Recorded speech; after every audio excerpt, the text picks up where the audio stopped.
आचार्य श्याम सुंदर गौतम जी महाराज द्वारा आयोजित कथाओं, भजनों और सत्संगों का श्रवण करने के लिए फेसबुक, यूट्यूब और इंस्टाग्राम पर फॉलो करें। तत्तात गच्छ भद्रं ते यमुनायास्तटं शुचि पुण्यं मधुवनं यत्र सानिध्यं नित्यदा हरेः। मधुवन में आकर तपस्या करी है और देखो बड़ी विलक्षण तपस्या ध्रुव जी महाराज ने की है। क्या लिखा है? त्रिरात्रांते त्रिरात्रांते कपित्थ बदराशनः आत्मवृत्त्यनुसारेण मासं निन्नेर्चयन् हरिम्। पहले मास में किस प्रकार से तपस्या करी? तपस्या का पहला महीना चल रहा है तो कपित्थ बदराशनः 3 दिन के बाद त्रिरात्रांते जैसे हम लोग एक दिन का व्रत रखते हैं ना, तो ध्रुव जी ने कितने दिन का व्रत रखा? 3 दिन का।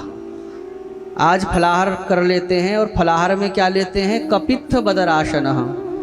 कपित्थ कहते हैं एक बेल के दाने का जैसा फल होता है, साउथ की तरफ ज़्यादा होता है। हाथी को ये फल बहुत प्रिय होता है और ये फल अब गणेश जी का हाथी का ही मस्तक लगा हुआ है, इसलिए गणेश जी को भी ये फल बहुत प्रिय है।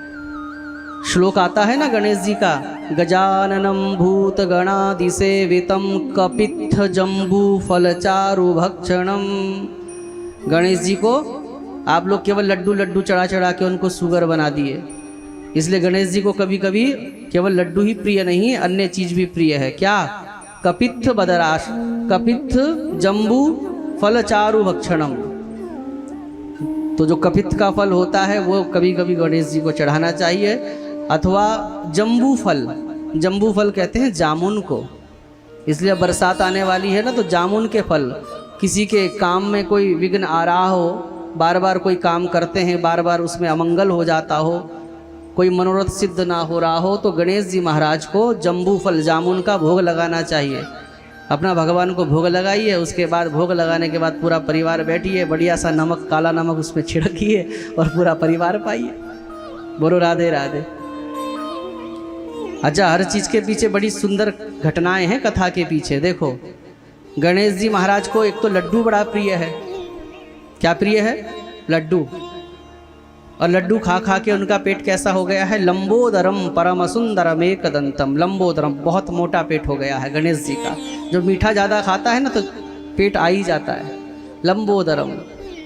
लेकिन अपना अपना स्वाद होता है। अब गणेश जी को प्रिय है तो है। गणेश जी एक बार में जानते हो कितने लड्डू खा जाते हैं? आप 2-4 चढ़ाते हो ना गणेश जी के लिए तो वो चटनी भी नहीं होता। गणेश जी के लिए लिखा है मोदक शतक प्रियम।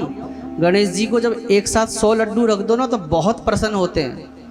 इसलिए गणेश जी के सामने कभी आप ऐसा कहा करो, प्रभु ये हमारा काम नहीं बन रहा है, विघ्न आ रहा है, आप तो हमारे कार्य के विघ्न को हटा दीजिए, निर्विघ्नता पूर्वक हमारा ये कार्य सिद्ध हो जाए, हम आपको 100 लड्डू का भोग लगाएंगे। मोदक शतक प्रियम। तब देखो गणेश जी कैसे आपके कार्यों में आने वाले समस्त विघ्नों का नाश कर देंगे। लेकिन 100 लड्डू जो एक बार में भोग लगाता हो, शुगर की संभावना बढ़ जाएगी ना। लेकिन गणेश जी केवल लड्डू नहीं खाते, साथ साथ में समय समय पर कपित्थ और जम्बू फल, जामुन का फल भी खाते हैं। मतलब गणेश जी बताना चाह रहे हैं कि ठीक है अपनी अपनी रुचि होती है, लेकिन जिह्वा के चक्कर में कहीं ऐसा मत कर लेना कि शरीर ही तुम्हारा बिगड़ जाए, शरीर का ढांचा ही तुम्हारा बिगड़ जाए जीभ के स्वाद के लिए। अरे शरीर स्वस्थ नहीं होगा तो भगवत भजन में बिल्कुल मन नहीं लगेगा। शरीर माध्यम खलु धर्म साधनम, क्योंकि शरीर ही धर्म करने का साधन है। इसलिए गणेश जी इधर तो लड्डू खाते हैं, लेकिन शुगर ना हो जाए उसको बैलेंस करने के लिए कपित्थ जम्बू फल चारु भक्षणम, कपित्थ का फल और जामुन भी खाते रहते हैं। और आप सभी माताओं को पता होगा कि शुगर के लिए जामुन से बढ़िया कोई दूसरी औषधि नहीं है। जिसको शुगर है, जामुन तो छोड़ो, जामुन की गुठलियाँ भी शुगर वाले नहीं छोड़ते हैं। उन गुठलियों को भी सुखा के पीस के उसका चूरन बनाकर खाने से शुगर की बीमारी ठीक होती है। तो गणेश जी लड्डू भी खाते हैं, साथ साथ में शरीर विकृत ना हो जाए, अस्वस्थ ना हो जाए, इसलिए समय समय पर जामुन का भोग भी लगाते हैं। तो कहना चाह रहे हैं कि अगर जिह्वा को अगर आप कुछ अपना मनपसंद खिला भी रहे हैं तो ऐसा ना कर लेना कि स्वास्थ्य ही बिगड़ जाए तुम्हारा। तो श्री ध्रुव जी महाराज त्रिरात्रांते कपित्थ बदराशनः, 3 दिन के बाद वे कपित्थ और बदराशनः, बदरी फल कहते हैं बेर को, किसको? बेर को। तो बेर और कपित्थ का फल खाते हैं, 3 दिन की छुट्टी, फिर 3 दिन बाद लेते हैं, फिर 3 दिन की छुट्टी। इस प्रकार से परीक्षित 1 महीना बीत गया, अब लगा दूसरा महीना, अब फलाहार करना छोड़ दिया। अब क्या खाते हैं? पत्ते खाते हैं। दिन की संख्या भी बढ़ा दी, अब 3 दिन के बाद नहीं, अब तो 6 दिन के बाद खाते हैं। आज घास पत्ते खा लिए तो 6 दिन की छुट्टी, आज घास पत्ते खा लिए तो 6 दिन की छुट्टी। इस प्रकार से दूसरा महीना व्यतीत हो गया, अब लगा तीसरा महीना। तीसरा महीना लगते ही ध्रुव जी महाराज ने अब तो घास पत्ते खाना भी छोड़ दिया। आज जल पी लेते हैं तो अब 6 दिन नहीं 9 दिन के बाद जल पीते हैं। आज जल पी लिया, फिर 9 दिन के बाद जल पीते हैं। इस प्रकार से 3 महीने व्यतीत हो गए, अब लगा चौथा महीना। अब तो जलपान करना भी छोड़ दिया, अब क्या कर रहे हैं? अब वायुपान करते हैं। दिन की संख्या भी बढ़ा दी, अब 9 दिन का चक्कर नहीं है, अब तो 12-12 दिन में वायुपान करते हैं। आज वायुपान कर लिया, भगवान की साधना कर रहे हैं, अब सीधा 12 दिन बाद सांस लेंगे। इतनी कठोर तपस्या न भूतो न भविष्यति, न तो किसी ने की न की होगी। और परीक्षित अब लगा 5वां महीना, अब तो ध्रुव जी महाराज ने श्वास लेना भी छोड़ दिया है। श्वास लेना जब छोड़ा तो व्यष्टि समष्टि में मिल गई, जिससे पूरे ब्रह्मांड का श्वास रुकने लगा और सब देवता त्राहि माम करते हुए गए हैं ब्रह्मा जी के पास। हे ब्रह्मा जी, ये इतनी खतरनाक बीमारी यहाँ स्वर्ग में भी कैसे आ गई? हम सबका श्वास रुक रहा है।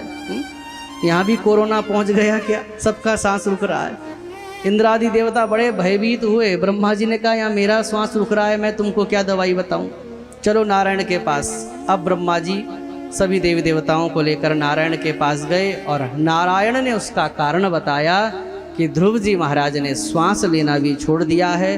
व्यष्टि समष्टि में मिलने के कारण पूरे ब्रह्मांड का श्वास रुक रहा है। मैं अभी जाकर दर्शन देता हूँ, तब सब कुछ ठीक हो जाएगा।